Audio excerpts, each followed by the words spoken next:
Hi everyone, welcome to Standard Biology. My name is Sonia and today's topic is Lacoperon. So let's start. So what is operon? Operon क्या होता है? एक ऐसा group, कुछ structural genes का ऐसा group जो कि इकट्ठे ट्रांसक्राइब होते हैं, ठीक है। उसके अलावा उनके प्रमोटर और कुछ ऐसी सीक्वेंसेस जो कि इनके ट्रांसक्रिप्शन को कंट्रोल करती है, उसको हम ओपेरॉन बोलते हैं, ठीक है। सो ओपेरॉन एक ऐसी यूनिट होती है जिसके अंदर कुछ स्ट्रक्चरल जीन्स प्रेजेंट होते हैं, उसके अलावा प्रमोटर और कुछ सीक्वेंसेस ऐसी प्रेजेंट होती हैं जो कि इन स्ट्रक्चरल जीन्स के ट्रांसक्रिप्शन को कंट्रोल करती है। इसको क्या बोलते हैं? ये सब मिला के क्या बनाते हैं? एक यूनिट बनाते हैं और उसी यूनिट को ओपेरॉन कहा जाता है। ओपेरॉन बेसिकली बैक्टीरिया या फिर हम कह सकते हैं प्रोकैरियोट्स में प्रेजेंट होते हैं। उसके अलावा कुछ लोअर यूकैरियोट्स में भी ओपेरॉन प्रेजेंट हो सकते हैं। ओपेरॉन जो है वो रेगुलेट करता है एक्सप्रेशन ऑफ स्ट्रक्चरल जीन्स। जो स्ट्रक्चरल जीन्स होते हैं उनको रेगुलेट करता है ओपेरॉन, ठीक है। और ये कहाँ पे जीन रेगुलेशन ये किस लेवल पे होता है? ट्रांसक्रिप्शनल लेवल पे होता है, ठीक है। उसके अलावा कुछ रेगुलेटर जीन्स भी होते हैं जो कि इन स्ट्रक्चरल जीन्स के एक्सप्रेशन को या फिर इनके ट्रांसक्रिप्शन को कंट्रोल करते हैं, ठीक है। हालांकि ये जो रेगुलेटर जीन्स होते हैं ये ओपेरॉन का पार्ट नहीं माने जाते हैं, ठीक है। यहाँ पे ये ओपेरॉन का स्ट्रक्चर है, उसके अलावा ये क्या है? ये रेगुलेटर जीन है, ठीक है। इसका अपना एक प्रमोटर है, ठीक है। और इसके यहाँ पे अपना एक एमआरएनए प्रेजेंट होगा और वो एमआरएनए फिर ट्रांसलेशन करेगा और रेगुलेटर प्रोटीन की फॉर्मेशन होगी।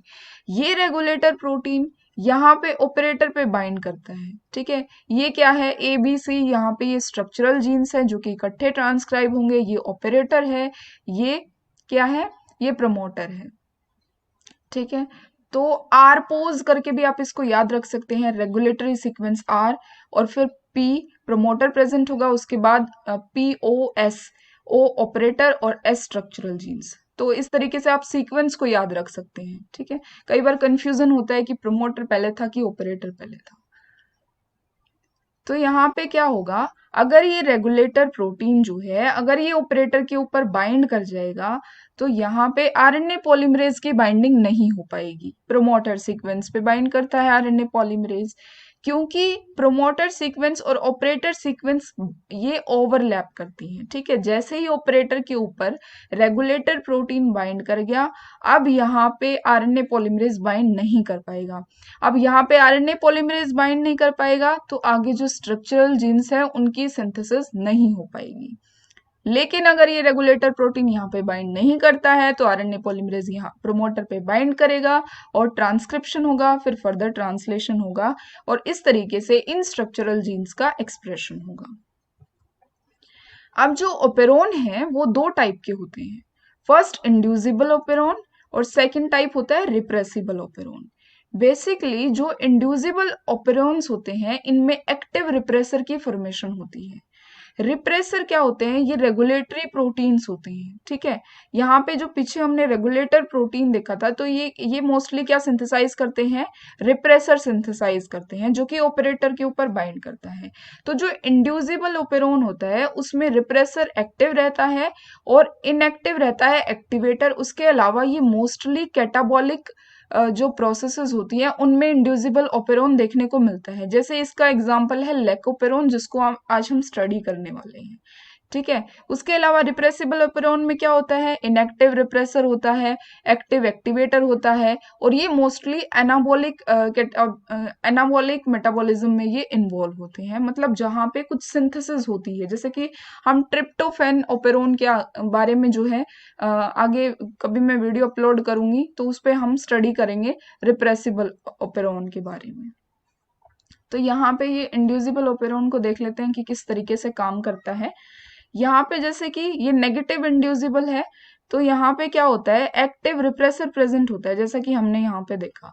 तो ये रेगुलेटरी जीन से रिप्रेसर बना और ये रिप्रेसर जाके बाइंड कर जाएगा कहाँ पे, ऑपरेटर सीक्वेंस पे बाइंड कर जाएगा, जिसके कारण ट्रांसक्रिप्शन नहीं हो पाएगा।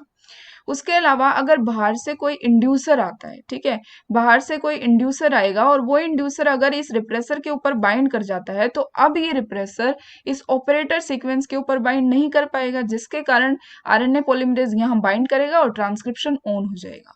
उसके अलावा एक्टिवेटर में क्या होता है, जब, क्योंकि हमने पढ़ा है कि इंड्यूसिबल एपेरोन जो होता है, इसमें जो एक्टिवेटर होता है वो इनएक्टिव होता है। तो कैसे ये एक्टिवेटर एक्टिव होता है, यहाँ पे कोई यहाँ पे सबस्ट्रेट आएगा, वो सबस्ट्रेट क्या करेगा, एक्टिवेटर की तरह एक्ट करेगा और इस सबस्ट्रेट इसके ऊपर बाइंड करेगा, सबस्ट्रेट एक्टिवेटर के ऊपर, और ये जो है बाइंड कर जाएगा प्रमोटर सीक्वेंस के आसपास बाइंड करेगा, ताकि ये आरएनए पॉलीमरेज की एफिशिएंसी को बढ़ा सके और ट्रांसक्रिप्शन ऑन हो जाएगा।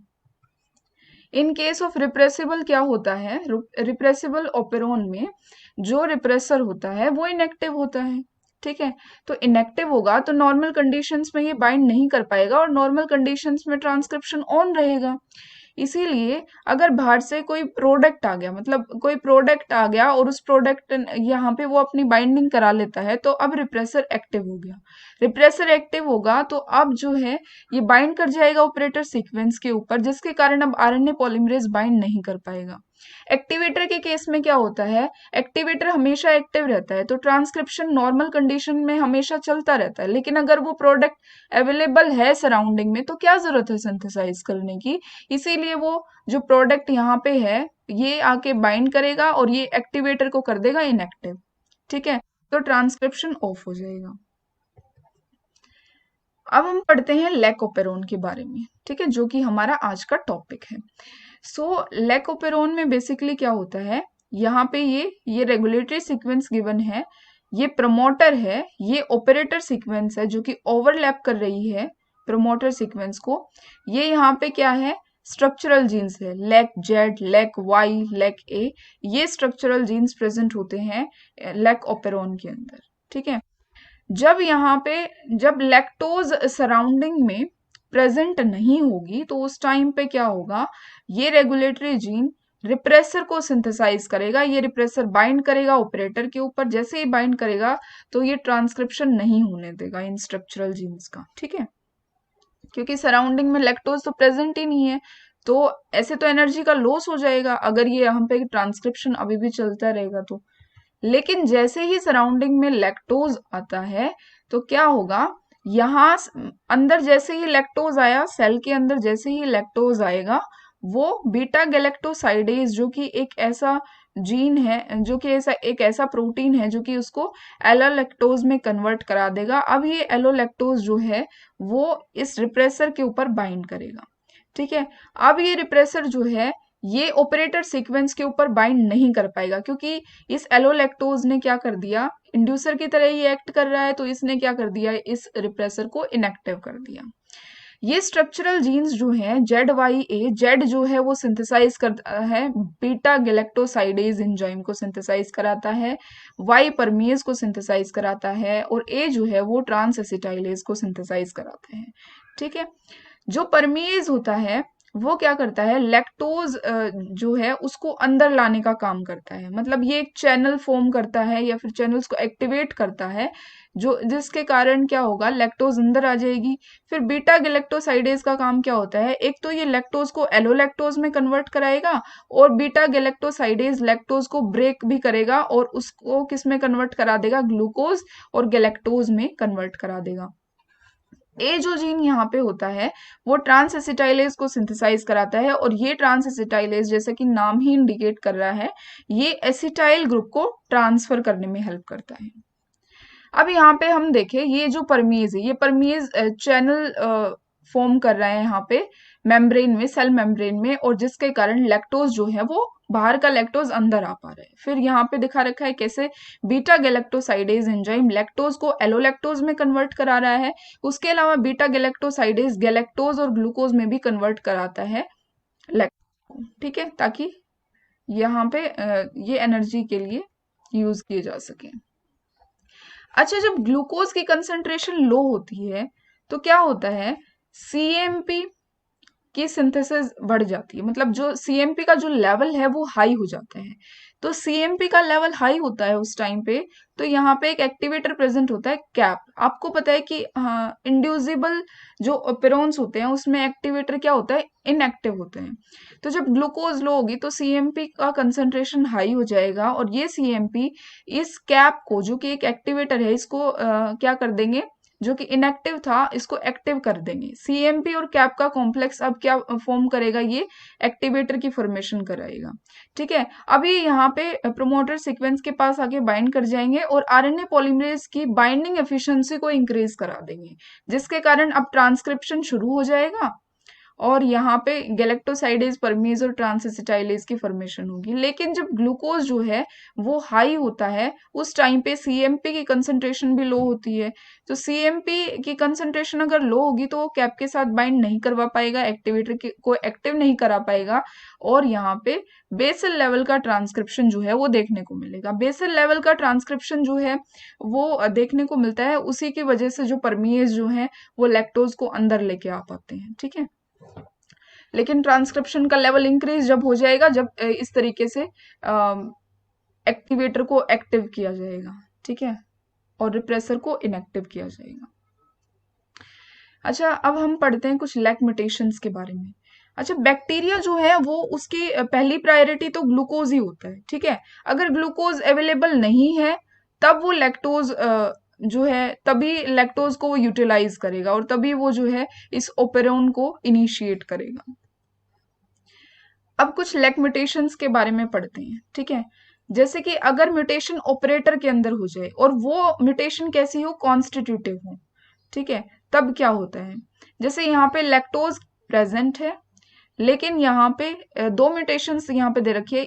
ये वाला जो जीन, ये वाली जो सीक्वेंस है, इसमें क्या गिवन है, जो लेकजेड है वो भी म्यूटेटेड है, और इस वाले में क्या दे रखा है, जो ऑपरेटर है वो यहाँ पे उसमें कॉन्स्टिट्यूटिव म्यूटेशन देखने को मिल रही है।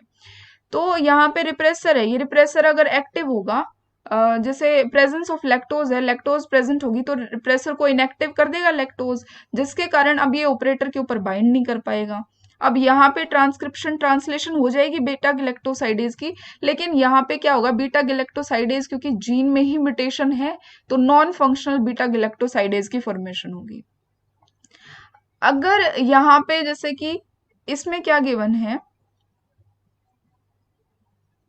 यहाँ पे ये भी प्रेजेंस ऑफ लैक्टोज में ही है, तो इसमें क्या है, यहाँ इस केस में जो जिसमें कॉन्स्टिट्यूटिव म्यूटेशन है, उसी केस में इसमें लैक्जेड नेगेटिव म्यूटेशन है, मतलब जो बीटा गैलेक्टोसाइडेज का जो जीन है वो यहाँ पे म्यूटेटेड है, तो इसीलिए नॉन फंक्शनल बीटा गैलेक्टोसाइडेज की फॉर्मेशन यहाँ पे होगी। इसमें यहाँ पे नॉर्मल बीटा गैलेक्टोसाइडेज की फॉर्मेशन होगी।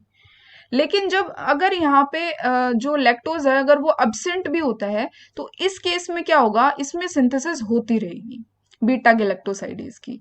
ठीक है, क्योंकि ये कॉन्स्टिट्यूटिव म्यूटेशन है, और कॉन्स्टिट्यूटिव म्यूटेशन जब ऑपरेटर के अंदर होती है तो वो रिप्रेसर के साथ बाइंड नहीं कर पाता।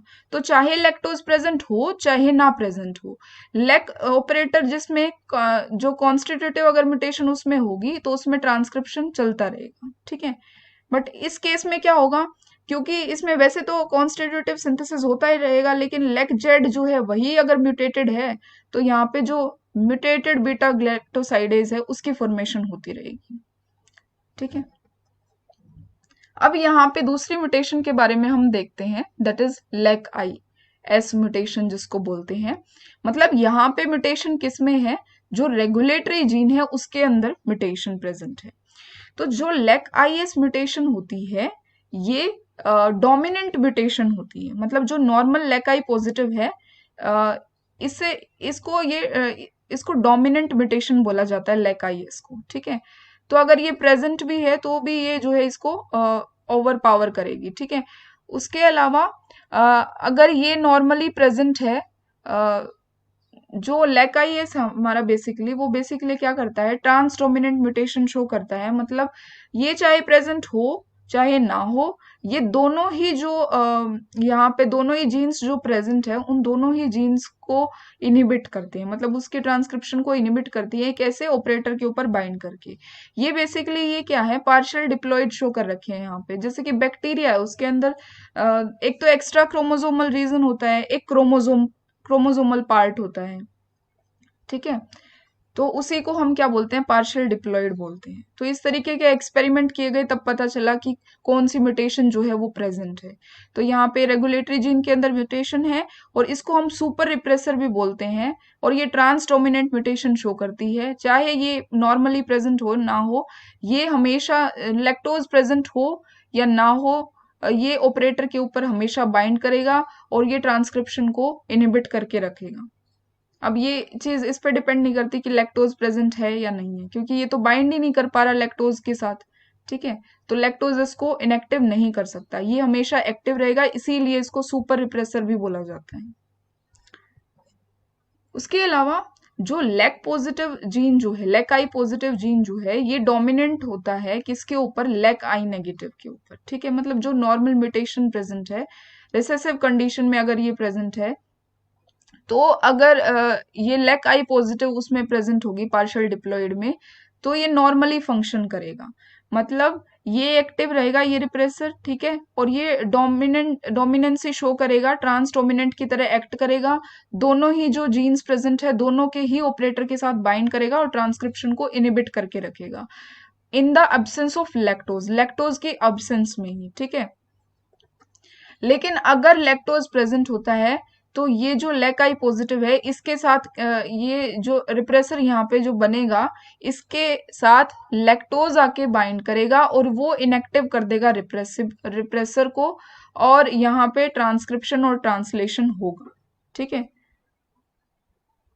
यहाँ पे इस केस में लेक जेड नेगेटिव म्यूटेशन दे रखी है, इसका मतलब यहाँ पे नॉन फंक्शनल बीटा गैलेक्टोसाइडेज की फॉर्मेशन होगी, लेकिन यहाँ पे नॉर्मल है तो बीटा गैलेक्टोसाइडेज की फॉर्मेशन यहाँ पे होगी। So thank you so much guys. अगर वीडियो आपको पसंद आई है तो आप लाइक शेयर कर सकते हैं। उसके अलावा अगर आपका कोई क्वेश्चन है तो आप उसको कमेंट बॉक्स में डाल सकते हैं।